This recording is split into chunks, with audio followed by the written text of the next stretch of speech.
አርሰናሎች ረቡዕ ምሽት በአውሮፓ ቻምፒየንስ ሊግ የስድስተኛ ሳምንት ወሳኝ የሆነውን የጨዋታ መርሃ ግብራቸውን ከሜዳቸው ውጪ ከክለብ ብሩዥ ጋር የሚያከናውኑ ይሆናል። መድፈኞቹ ከ18 ተከታታይ ጨዋታዎች ያለመሸነፍ ጉዞ በኋላ ባሳለፍነው ሳምንት በእንግሊዝ ፕሪሚየር ሊግ በአስተን ቪላ ያለመሸነፍ ጉዞአቸው ከተገታባቸው በኋላ በመድፈኞቹ በኩል ቁጭትና ንዴት ተስተውሏል። እናም በዚህ ጨዋታ ላይ በማሸነፍና 3 ነጥብ ይዘው በመውጣት ወደ ማሸነፍ ስነ ልቦና ለመመለስና መድፈኞቹ ያላቸውን ጥንካሬ መልሰው ለማስመስከር በዚህ ጨዋታ ላይ ማሸነፍና 3 ነጥብ ይዘው መውጣት የግድ ይላቸዋል። በዚህ የአውሮፓ ቻምፒየንስ ሊግ ጨዋታ ላይ እስካሁን ድረስ በ5 ጨዋታዎች ላይ ያልተሸነፈው ብቸኛ ክለብ የሰሜን ለንደኑ ክለብ አርሰናል ነው። እናም አርሰናል በዚህ ጨዋታ ላይ አሸንፎ የሚወጣ ከሆነ በዘንድሮ ውድድር ዓመት በአውሮፓ ቻምፒየንስ ሊጉ ከ6ቱ ጨዋታዎች 6ቱንም በማሸነፍ ቀዳሚውና ብቸኛው ቡድን ይሆናል ማለት ነው። ክለብ ብሩዥ ከአርሰናል በስድስተኛ ሳምንት የአውሮፓ ቻምፒየንስ ሊግ ወሳኝና ተጠባቂ ጨዋታቸውን ያከናውናሉ። መድፈኞቹ በዚህ ጨዋታ ላይ በማሸነፍ በአውሮፓ ቻምፒየንስ ሊግ ያላቸውን ተከታታይ የማሸነፍ ጉዞ ያስቀጥሉ ይሆን? የአርሰናሉ አሰልጣኝ ሚኬል አርቴታ በዚህ ጨዋታ ላይ የትኞቹን ተጫዋቾች ይጠቀማል? ከዚህ ባለፈስ በመድፈኞቹ በኩል የትኞቹ ተጫዋቾች ወደ ሜዳ ይመለሳሉ የሚሉትን ጉዳዮች እስከ ቪዲዮ መጨረሻ ድረስ ከኛ ጋር አብራችሁ ከቆያችሁ የምንነግራችሁ ይሆናል። ሰላም ጤና ይስጥልን የተወደዳችሁና የተከበራችሁ ውድ ቻናላችን ቤተሰቦች እንዴት ናችሁ? እግዚአብሔር ይመስገን እኔ በጣም ደህና ነኝ። የምትገኙት አራዳ ሜዳ ኦፊሻል ዩቲዩብ ገጻችን ላይ ነው።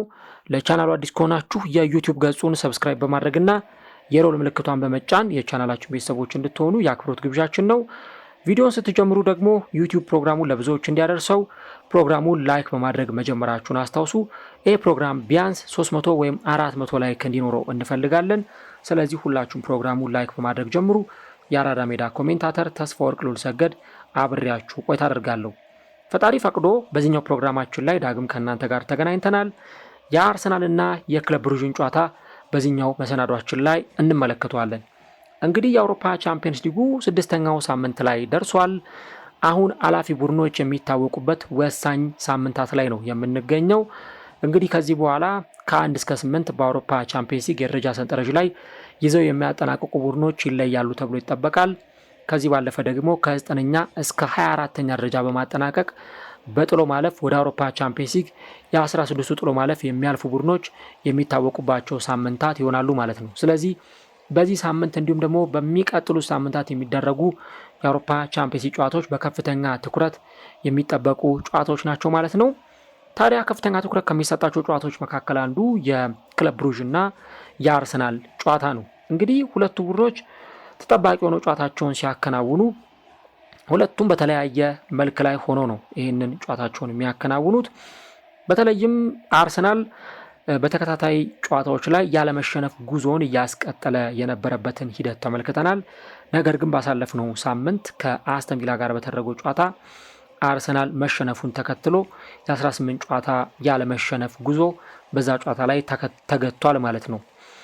በዛ ጨዋታ ላይ ብዙ ነገሮችን ተመልክተናል። የተጫዋቾችን ድካም፣ የተጫዋች ጉዳት፣ ከዚህ በተጨማሪ ደግሞ በመድፈኞቹ በኩል የነበረውን ቁጭት፣ የነበረውን ለማሸነፍ የነበረውን ጥረት እንዲሁ ደግሞ እጅ ላለመስጠት እስከ መጨረሻው ደቂቃ ድረስ የነበረውን ፍልሚያና ትንቅንቅ የተመለከትንበት ሂደት እንደነበረ እናስተውላለን። በአንጻሩ ደግሞ በክለብ ብሩዦች በኩል በተለይም ይህኛው ጨዋታ ሊደረግ ጥቂት ቀናት በቀሩት ጊዜ ላይ ነው የክለቡን ዋና አሰልጣኝ ማሰናበታቸውን ያስታወቁት። እናም እንግዲህ ከዚህ ወሳኝ ጨዋታ አስቀድሞ አሰልጣኝ ሲቀይሩ ምናልባትም በአዲስ አሰልጣኝ ነውና ወደዚህ ጨዋታ የሚመጡት ወይም ወደዚህ ጨዋታ የሚቀርቡት በዚህ ጨዋታ ላይ ምን አይነት ፐርፎርማንስ ሊያሳዩ ይችላሉ፣ ምን አይነት የሜዳ ላይ እንቅስቃሴ ሊያሳዩ ይችላሉ የሚለው ነገር በራሱ እጅግ በጣም በጉት የሚጠበቅ ነው። ምክንያቱም አሰልጣኝ አሰናበተ ቡድን ከዛ በኋላ በሚቀጥለው ጊዜ ሲመጣ ምንም እንኳን ጥሩ ፐርፎርማንስ የሚያሳይ ቡድንም ባይሆን ነገር ግን እዛ ጨዋታ ላይ ጠንካራ ተፋላሚ ሆኖ መቅረቡ አይቀርም። ሜዳ ላይ ከፍተኛ ፍልሚያ ለማሳየት መፎካከሩ አይቀርም። እናም ይህ ክለብ እንግዲህ ካለፉት 7 ጨዋታዎች ሁለቱም ብቻ ማሸነፍ የቻለ ቡድን በመሆኑ ምክንያት የክለቡን ዋና አሰልጣኝ ሚኪ ሃይንን ነው ከአሰልጣኝነት ኃላፊነታቸው ያሰናበተው እና አሰልጣኝ ያሰናበተና በተከታታይ ጨዋታዎች ላይ በማሸነፍ ውጤት እያስመዘገበ የሚገኝ ቡድን ባሳለፍነው ሳምንት ብቻ ሽንፈት የገጠመው ቡድን የሚያከናውኑ ጨዋታ መሆኑ ጨዋታው በጉጉት እንዲጠበቅ ያደርገዋል ማለት ነው። እንግዲህ ይህንን የአውሮፓ ቻምፒየንስ ሊግ ጨዋታ ስናነሳ ለመድፈኞቹ 67 በመቶ የማሸነፍ ግምት ተሰጥቷቸዋል በኦፕታ ሱፐር ኮምፒውተር አማካኝነት። በአንጻሩ ደግሞ ለክለብ ብሩዥ የማሸነፍ ግምት የተሰጠው 14.1% ነው ማለት ነው። ከዛ ውጪ መድፈኞቹ እንግዲህ በባለፉት ያከናወናቸውን 9 የምድብ ወይም ደግሞ አሁን ባለው የቻምፒየንስ ሊግ ፎርማት የሊግ ጨዋታዎችን እንግዲህ አርሰናል በተከታታይ 9 ጨዋታዎችን ማሸነፍ የቻለ ቡድን ነው። ከዚህ በተጨማሪ በዘንድሮ የውድድር ዓመት ያደረጓቸውን 5 ጨዋታዎች መድፈኞቹ 5ቱንም በማሸነፍ ብቸኛው በተከታታይ 5 ጨዋታዎች ላይ ያሸነፈ ብቸኛው ቡድን ለመሆን ችሏል። ከመጀመሪያው የአትሌቲክ ቢልባኦ ጨዋታ ጀምሮ ከዛ በመቀጠል ከነ ኦሎምፒያኮስ ጋር፣ ከአትሌቲኮ ደ ማድሪድ ጋር እንዲሁ ከስላቪያ ፕራሃ ጋር በመጨረሻም ደግሞ ከባየር ሚኒክ ጋር መድፈኞቹ ያከናወኗቸውን ጨዋታዎች በበላይነት አጠናቀዋል እና አሁን ይህንን ጨዋታ የሚያሸንፉ ከሆነ ከ6 ጨዋታዎች 6ቱንም በማሸነፍ አርሰናል ብቸኛው ቡድን የሚያስችለውን ውጤት ብቸኛው ቡድን መሆን የሚያስችለውን ውጤት ያስመዘግባል ማለት ነው። እንግዲህ እንደምትመለከቱት በቻምፒየንስ ሊጉም እንዲሁ ደግሞ በፕሪሚየር ሊጉም የደረጃ ሰንጠረዥ መድፈኞቹ ከደረጃ ሰንጠረዦቹ አናት ላይ ተቀምጠዋል።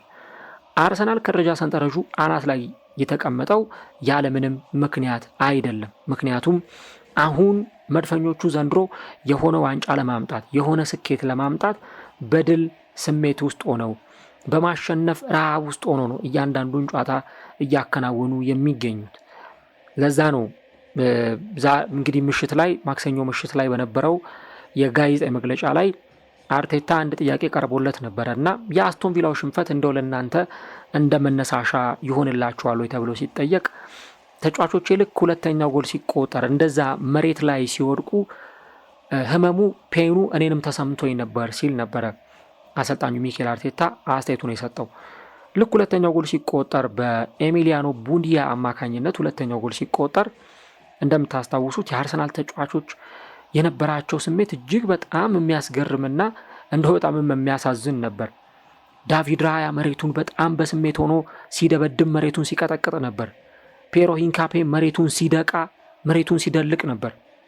እነ ዴክላን ራይስ መሬት ላይ ድፍት ብለው ነበር እና ምን ያክል በቃ መሸነፍ የሚባለው ነገር በአርሰናል ተጫዋቾች ይሄ በአርሰናል ተጫዋቾች ልብ ውስጥ መሸነፍ የሚለው ቃል ራሱ እንደተሰረዘ በቃ መሸነፍ የሚባል ነገር አርሰናሎች እንደማይፈልጉ ሽንፈትን አምረረው እንደሚጠሉ ያሳየ ነበር። እንደውም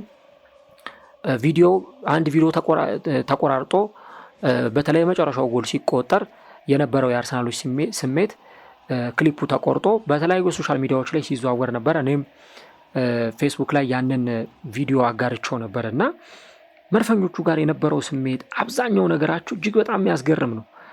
እናም አርቴታ ይሄ ስሜት ላለመሸነፍ እና ደግሞ እጅ ላለመስጠት የነበረ የመድፈኞቹ ትግል መሆኑን የሚያሳይ ስለመሆኑ ነው አርቴታ የተናገረው። እና እንግዲህ በዛኛው ጨዋታ ላይ ከነበረው ስሜት አገግመው ይህንኛውን ጨዋታ ለማሸነፍ መድፈኞቹ ወደ ሜዳ ይገባሉ ተብሎ ይጠበቃል። ማርቲኔሊ ቢሆን በጋዜጣዊ መግለጫው ላይ እንደተናገረው ምንም የሚያጠያይቅ ነገር የለውም። በአስተን ቪላው ጨዋታ ላይ በመሸነፋችን በጣም ተበሳጭተናል የሚል ሀሳብን ነው ማርቲኔሊ የሰጠው እና ምናልባትም በዛ ጨዋታ ላይ መድፈኞቹ መሸነፋቸው አንድም ያሉባቸውን ክፍተቶች በደንብ ጠንቅቀው እንዲያውቁና ያንን ክፍተት አይዴንቲፋይ እንዲያደርጉ፣ ሁለተኛም ደግሞ ለመድፈኞቹ ከዚህ በኋላ በደንብ አለርት ሆነው ሳይዘናጉ በቀጣዮቹ ጨዋታዎችም ላይ እንደገና በተከታታይ በማሸነፍ ያለመሸነፍ ጉዟቸውን አንድ ብለው እንዲጀምሩ እድል የሚሰጣቸው ጉዳይ ይሆናል ማለት ነው። እንግዲህ በአርሰናል በኩል መድፈኞቹ በዚህ በዣን ብሬይድል ስታዲየም ይህንን ጨዋታ ያከናውናሉ። የአስቶን ቪላው ሽንፈት ካጋጠማቸው ከጥቂት ቀናት በኋላ ይህንን ጨዋታቸውን ለማከናወን እንግዲህ ከሜዳቸው ውጭ ይህንን ጨዋታ ያደርጋሉ ማለት ነው። እንግዲህ ቅድም እንዳልኳችሁ የአርቴታ ቡድን በ9 ተከታታይ የግሩፕ ወይም ደግሞ የሊግ ፌዝ ጨዋታዎች ላይ በማሸነፍ 27 ጎሎችን በማስቆጠር እንዲሁ የተቆጠሩበት 3 ግቦች ብቻ ናቸው እና መድፈኞቹ ምን ያክል ከዓመት ዓመት በቻምፒየንስ ሊጉ ላይ እየተሻሻሉ እንደመጡ ከዓመት ዓመት የቻምፒየንስ ሊግ ውጤታቸው የብዙዎችን ልብ የሚገዛ ውጤት ስለመሆኑ ማሳያ ሆኖ መቅረብ ይችላል። ለምሳሌ አርሰናል ከዓመታት በፊት ወደ ቻምፒየንስ ሊግ ውድድር ሲመለስ በ2023-24 የውድድር ዘመን በቻምፒዮንስ ሊጉ እስከ ሩብ ፍጻሜ ደርሶ ነበር። በባየር ሚኒክ ተሸንፎ ነው ከውድድሩ የወጣው። በ2024-25 ደግሞ በፔዥ ተሸንፎ ከውድድሩ እስከሚሰናበት ድረስ በግማሽ ፍጻሜው እጅግ በጣም አስገራሚ ጊዜን አሳልፈዋል። አሁን ደግሞ በዘንድሮም የውድድር ዓመት አርሰናሎች የሚያስገርም ጊዜን እያሳለፉ ነው የሚገኙት። ከ5 ጨዋታ 5ቱን ማሸነፋቸው ለዚህ ጥሩ ምስክር መሆን ይችላል። እንግዲህ በእንግሊዝ እግር ኳስ ክለቦች ታሪክ ከአርሰናል በላይ አሁን አርሰናል እንግዲህ 9 ጨዋታዎችን በተከታታይ አሸንፏል ብያቸዋለሁ በሊግ ፌዝ ጨዋታዎች። ታዲያ የሚገርመው ሊቨርፑል 10 ጨዋታዎችን ያሸነፈ ቡድን ነው በተከታታይ። ይሄ ግሩፕ ጌሞች ወይም ደግሞ የምድብ ጨዋታዎችን በማሸነፍ በርካታ ጨዋታዎችን ያሸነፈ ብቸኛ ቡድን ነው። ከመስከረም 2022 ጀምሮ እስከ ጥር 2025 ድረስ ተከታታይ ጨዋታዎች ላይ እንግዲህ ክለቡ በማሸነፍ ውጤታማ ቡድን ነው። ከዛ የአውሮፓ ምርጡ ቡድን በኋላ ነው እንደገና በእንግሊዝ ሌላ ክስተት የሆነውን ቡድን አርሰናልን እየተመለከትን የምንገኘው። እንግዲህ እስካሁን ድረስ በምንመለከተው በዚህ በእንግሊዝ ቡድኖች ታሪክ 6 የምድብ ጨዋታዎችን ወይም ደግሞ አሁን ያው አዲስ ፎርማት ስለሆነ የሊግ ፎርማት ጨዋታዎችን በማሸነፍ 4 ቡድኖች ብቻ ናቸው ታሪክ ማስመዝገብ የቻሉት። ማንቸስተር ዩናይትዶች በ1965-66 የውድድር ዘመን፣ ሊድስ ዩናይትድ በ1969-70 የውድድር ዘመን፣ ሊቨርፑል በ2021-22 እንዲሁም ደግሞ በ2024-25 የውድድር ዘመን እና ማንቸስተር ሲቲ ደግሞ በ2023-24 የውድድር ዘመን ባደረጓቸው 6 የምድብ ጨዋታዎች ላይ ውጤት ይዘው በመውጣት ወይም በማሸነፍ ሪከርድ ያስመዘገቡ ቡድኖች ናቸው። ስለዚህ አሁን አርሰናል በረቡዕ ጨዋታ ላይ 3 ነጥብ ይዞ የሚወጣ ከሆነና የሚያሸንፍ ከሆነ የእነዚህን ክለቦች ታሪክ የሚጋራ ይሆናል ከ6 ጨዋታዎች 6ቱን በማሸነፍ። ክለብ ብሩዥ ቅድም እንዳልኳችሁ ጥሩ ጊዜን እያሳለፈ ባለመሆኑ ምክንያት አሁን አሰልጣኝ አሰናብቶ ከዛ በኋላ ደግሞ ቀጣዩን ጊዜ እንደገና ሪስታርት አድርጎ ለመጀመር ነው ከፍተኛ ጥረት እያደረጉ የሚገኙት። በእርግጥ እንደዚህ አይነት መጥፎ ነገሮች ቢኖሩም ነገር ግን ክለቡ ደግሞ በተከታታይ 2 በሜዳቸው ባከናወነው የአውሮፓ ቻምፒየንስ ጨዋታ ላይ 3 እና ከዛ በላይ ጎሎችን ያስቆጠረ ቡድን ነው። ሞናኮን 4-1 በሆነ ውጤት አሸንፏል። እንዲሁ ደግሞ ከባርሴሎና ጋር 3-3 በሆነ አቻ ውጤት የተለያየ ቡድን ነው ማለት ነው። እና አሁን ቻምፒየንስ ሊጉ ላይ እያስመዘገቡ ከሚገኙት ውጤት አንጻር በዚህኛው የአርሰናል ጨዋታ ላይ ውጤት ያስመዘግባሉ ወይ ብዙዎችን የሚያጠራጥር ነው። እንግዲህ በ5ኛው ሳምንት በስፖርቲንግ 3-0 ተሸንፈዋል። በ4ኛው ሳምንት ደግሞ 3-3 ከባርሴሎና ጋር የተለያዩበት ጨዋታ እንደነበር ይታወሳል። በእርግጥ እዛ ጨዋታ ላይ በጣም ጥሩ እንቅስቃሴን እንዳሳዩ እናስታውሳለን። በባየር ሚዩኒክ 4-0 እንደዚሁ ተሸንፈዋል። በአታላንታም 2-1 የተሸነፉበት ጨዋታ እንደነበር ይታወሳል። እነዚህ ተከታታይ ጨዋታዎች ላይ እንግዲህ ክለቡ ያስመዘገባቸው ውጤቶች ጥሩ የሚባሉ አልነበሩም ማለት ነው።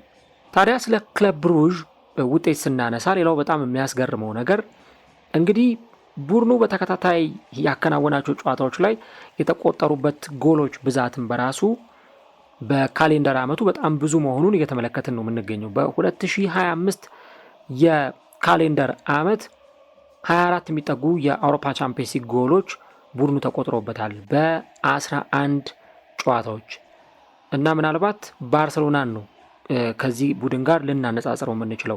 በ13 የቻምፒየንስ ሊግ ጨዋታዎች 27 ጎሎች የተቆጠሩበትን ቡድን እናነሳለን። ከዚህ ውጪ በርካታ ኢላማቸውን የጠበቁ ሾት ኦን ታርጌቶች የተሞከሩበትም ቡድን ነው። 73 ኢላማቸውን የጠበቁ ሙከራዎች በእነዚህ ጨዋታዎች ላይ ተሞክረውበታል። ኤክስፔክትድ ጎል አጌነስት በምንለው ደግሞ 23.5 ኤክስፔክትድ ጎል አጌነስት የተመዘገበበት ቡድን ነው። ስለዚህ ይሄ ጨዋታ ለክለብ ብሩዥ ቀላል የሚባል እንዳልሆነ ከወዲሁ መናገር ይቻላል። የአርሰናልን እንግዲህ እያነሳን ነው የምንገኘው። በርካታ ጨዋታዎችን በማሸነፍ ቡድኑ ውጤታማ ጊዜን ነው እያሳለፈ የሚገኘው። ምናልባትም ከ2005-6 የውድድር ዘመን በኋላ በአውሮፓ ቻምፒዮንስ ሊጉ በምድብ ጨዋታዎች ረገድ በጣም ጠንካራውንና ውጤታማውን አርሰናል እየተመለከትን እንገኛለን። ቡድኑ እንግዲህ በመከላከል ረገድ በጣም ውጤታማ ነው። እስካሁን ድረስ ባከናወናቸው 5 የአውሮፓ ቻምፒዮንስ ጨዋታዎች ቡድኑ የተቆጠረበት 1 ጎል ብቻ ነው። እሱንም ባለፈው ከባየር ሚዩኒክ ጋር በተደረገውና አርሰናሎች 3-1 ባሸነፉበት ጨዋታ ላይ የተቆጠረ ጎል ነው።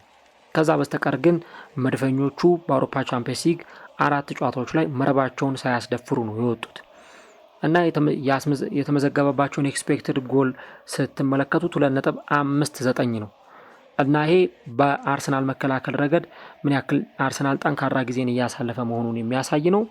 በእነዚህ 5 ጨዋታዎች ውስጥ አርሰናል 49 ሙከራዎች ተደርገውበታል። 2.6 ኤክስፔክትድ ጎል ተመዝግቦበታል። 0.05 እንግዲህ በፐርሹት ማለት ነው እና እጅግ በጣም ትንሽዬ የሚባል ቁጥር ነው አርሰናሎች አስመዝግበዋል እያለን የምንገኘው።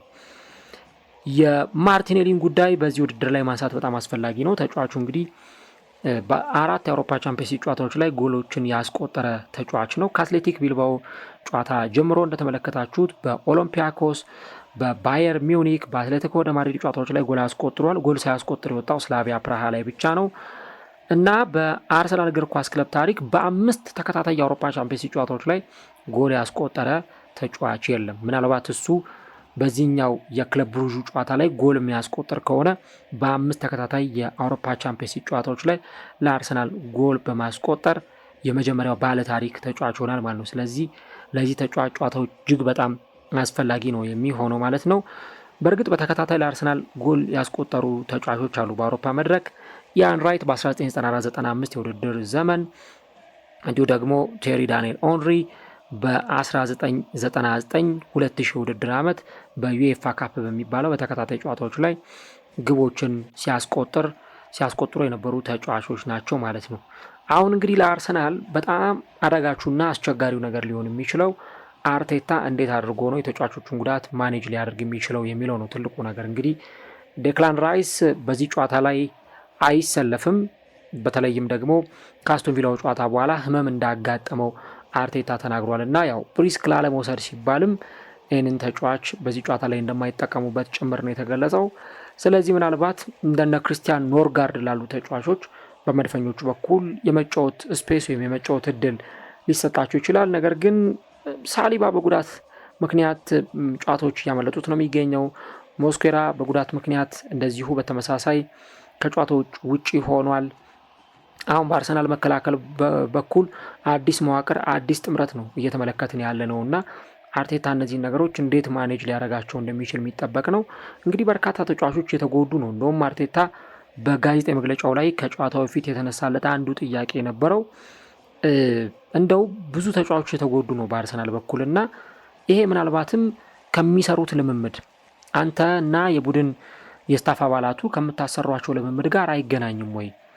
በምታሰሯቸው ልምምድ ምክንያት አይደለም ወይ ተጫዋቾች የተጎዱ ያሉት የሚል ጥያቄ ነበር የቀረበለት። አርቴታ ግን ለዚህ አነጋጋሪ ምላሹን የሰጠውና ሲጀመርም በቂ የሆነ የልምምድ ጊዜ የለንም፣ በየ2 ቀኑ በየ3 ቀኑ ነው እየተጫወትን ያለ ነው እና ለልምምድ የሚሆን በቂ ጊዜ እንኳን የለንም።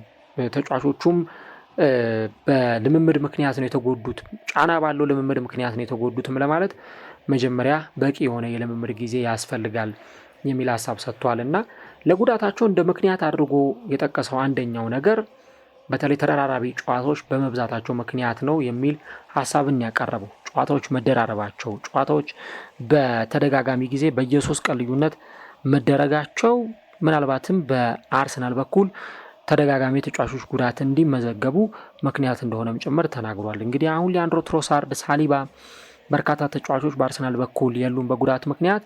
አርቴታም እንደውም ተከላካይ ለማስፈረም ወደ ገበያ ትወጣላችሁ ወይ የሚል ጥያቄ ነበር የቀረበለትና አርቴታ ሲናገር ተከላካይ ለማስፈረም እንኳን ወደ ገበያ ከመውጣት ይልቅ የተጎዱ ተጫዋቾቻችን ወደ ሜዳ እንዲመለሱ ትኩረት አድርገን ነው እየሰራን የምንገኘው የሚል ሀሳብን አንስቷል እና ይህ እንግዲህ የሚነግረን አንዱ ትልቁ መልእክት በተለይም በአርሰናል በኩል ጉዳቶች አሉ፣ ግን ተጫዋቾች ከጉዳት እስኪመለሱ አርሰናሎች የተሻለ ትኩረት እንዳደረጉ ነው በአርቴታም በኩል የተገለጸው። ምናልባት ጥሩ ነገሩ አሁን ጋብርኤል ሄሱስ በአርሰናል የቻምፒየንስ ሊግ ስብስብ ውስጥ ተቀላቅሏል። በጣም ለአርሰናሎች ጥሩ ዜና ነው የዚህ ተጫዋች ወደ ስብስቡ መቀላቀል። ከዚህ በተጨማሪ ደግሞ ማጋሌሽን በጣም እንግዲህ ወደ ሜዳ ለመመለስ ፑሽ እያደረገ ነው። ምናልባትም ደግሞ በዲሴምበር ወር መጨረሻ ወይም በፈረንጆቹ የታህሳስ ወር መጨረሻ ከጉዳቱ ያገግማል ብለን እንጠብቃለን የሚል ሀሳብ በአርቴታ በኩል ተሰጥቷል እና የተጫዋቾች ድካምም ሆነ የተጫዋቾች ጉዳት እኛ በልምምድ ሜዳ ላይ ከምናሰራው ነገር ይልቅ በሎድ በመብዛት ወይም ደግሞ ጫና በመብዛት ምክንያት የመጡ ነገሮች ናቸው የሚል ሀሳብ ነው በአርቴታ በኩል የተሰጠውና እነዚህን የተጫዋች ጉዳቶች እንግዲህ አርቴታውንም ማኔጅ ማድረግ ይጠበቅበታል። ብዙ የአርሰናል ደጋፊዎች ባለፈውም በነበረን ፕሮግራም ላይ ከትላንት ወዲያ በሰራሁት ፕሮግራም ላይ የተለያዩ ሀሳቦቻቸውን ሲሰጡ ነበረ። ምንድን ነው አርቴታ የተለየ የሚያሰራቸው ልምምድ አለ ወይ? ጉዳቱ ከሌሎችስ ክለቦች የተለየ ነው ወይ? የሚሉ ሀሳቦችን ሲያነሱ ነበር። በእርግጥ ሁሉም ክለቦች ጋር ጉዳት አለ። በሊቨርፑልም በኩል ብትሄዱ፣ በቼልሲም በኩል፣ በሲቲም በኩል፣ በነቶተናምም በኩል በሳምንት 3 ቀን እየተጫወቱ በዛ ላይ ተደራራቢ ፊክስቸሮች እስከገጠሟቸው ድረስ የተጫዋቾች መጎዳት፣ የተጫዋቾች መድከም የሚጠበቅ ነገር ነው እና እንደውም እኔ በባለፈው ፕሮግራሜ ላይም የተናገርኩት በእርግጥ አንዳንድ ሰዎች ማይሆኑ ኮሜንቶችን እየገቡ ሲጽፉ ነበረ እና አይዶን ነው እንግዲህ ከዚህ በላይ በምን ቃል ማብራራትና ማስረዳት እንደሚቻል አላውቅም። ግን በአርሰናል በኩል ደግሞ ያለው ነገር በጣም ቮሊዩሙ ከፍተኛ መሆኑን እያነሳው ነበር እና በአርሰናል በኩል የጨዋታው መደራረብ ወይ ደግሞ የጉዳቶች መደራረቦች አሉ ማለት አርሰናል በዘንድሮ የውድድር ዓመት የዋንጫ ህልውናው ሙሉ ለሙሉ አክትሟል እያልን አይደለም። ግን ደግሞ የሚታየው ፋክት ወይም ደግሞ ሁላችንም በግልጽና በገሃድ የምንመለከተው ነገር የዚህ የጉዳቶች መደራረብና የተጫዋቾች መዳከም በአርሰናል የዋንጫ ጉዞ ላይ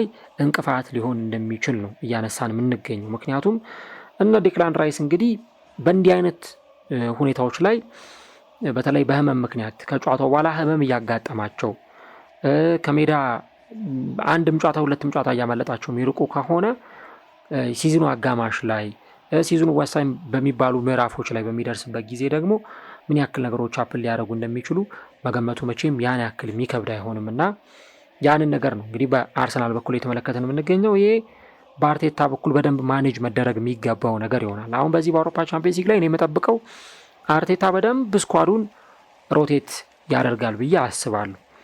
ለአርሰናል ወሳኝ ጨዋታ ነው። በእርግጥ አርሰናል በዚህ ጨዋታ ላይ ባያሸንፍ ራሱ ኢቨን አቻ ራሱ ቢወጣ እኔ ወደ ቀጣዩ ዙር የማያልፍበት ምክንያት አይታየኝም። አርሰናል 15 ነጥቦችን አስመዝግቧል። ኢንተር ሚላን ኢቨን ተሸንፎለታል። ምናልባት ሪያል ማድሪድ ከማንቸስተር ሲቲ ጋር በሚኖረው ጨዋታ ላይ ነጥብ ሊጥል ይችላል ወይም ደግሞ ሊያሸንፍም ይችላል። ግን አርሰናል የማንንም ውጤት ሳይጠብቅ ወይም የማንንም ተፎካካሪውን ውጤት ሳይጠብቅ በቀላሉ ከ1 እስከ 8ኛ ባለው ደረጃ ውስጥ ሆኖ እንደሚያጠናቅቅ እኔ በግሌ ይሰማኛል። ምክንያቱም ከዚህ በኋላ አርሰናል ኢቭን ቀላል የጨዋታ መርሃ ግብር ወይም ደግሞ ቀላል ፊክስቸር በዚህ በአውሮፓ ቻምፒየንስ ሊግ ላይ ያከናውናል እና ከካይራት አልማቲ ጋር መድፈኞቹ ይጫወታሉ። ካይራት አልማቲ እንደምታውቁት ዝቅተኛ ግምት የተሰጠው ቡድን ነው በዚህ በአውሮፓ ቻምፒየንስ ሊግ እና ምናልባት እንደው እግር ኳሳዊ ተአምር ካልተፈጠረ ወይ እግር ኳሳዊ ተአምር ካላየን በስተቀር አርሰናል በዛ ጨዋታ ላይ 3 ነጥብ ይዞ ሊወጣ እንደሚችል ግልጽ ነው።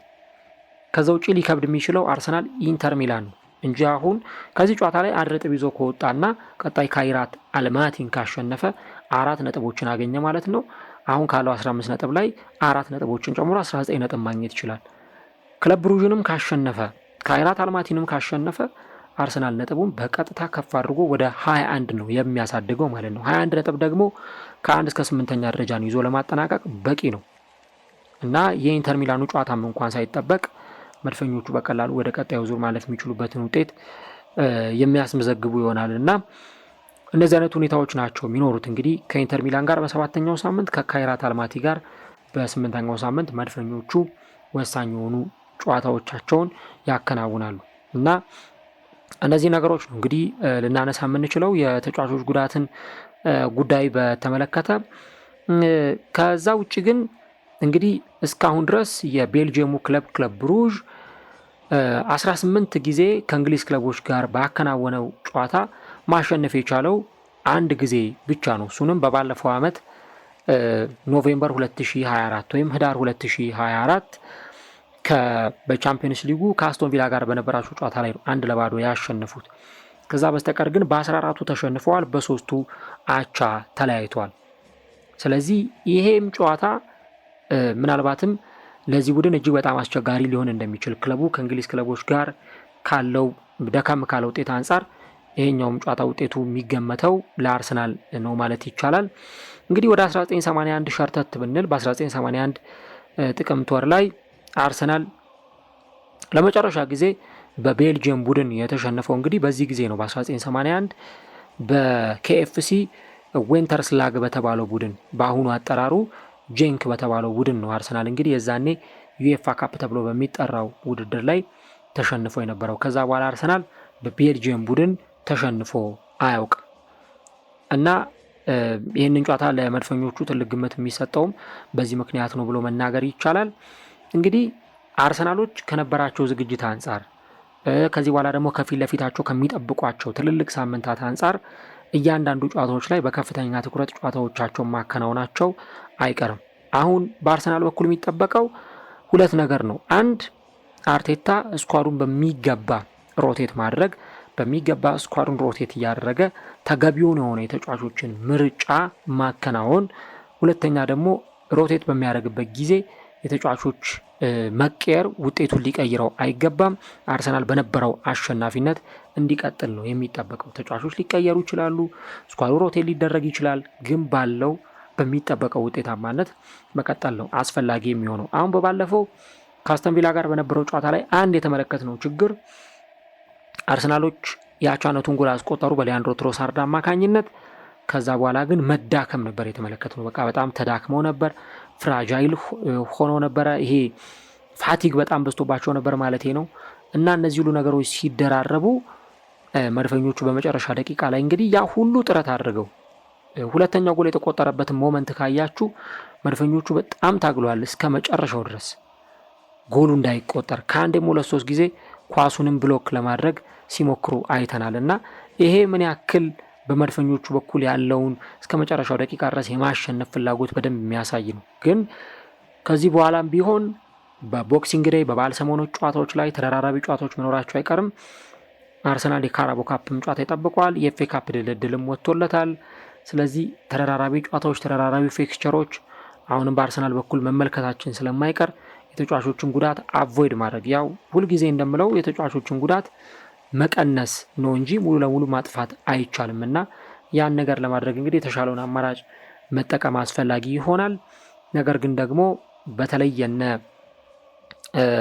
ጋብሪኤል ሄሱስ ወደ ሜዳ መመለስ ለአርሰናል የፊት መስመር ጥሩ ቫራይቲ የሚሰጥ ጉዳይ ነው የሚሆነው ማለት ነው።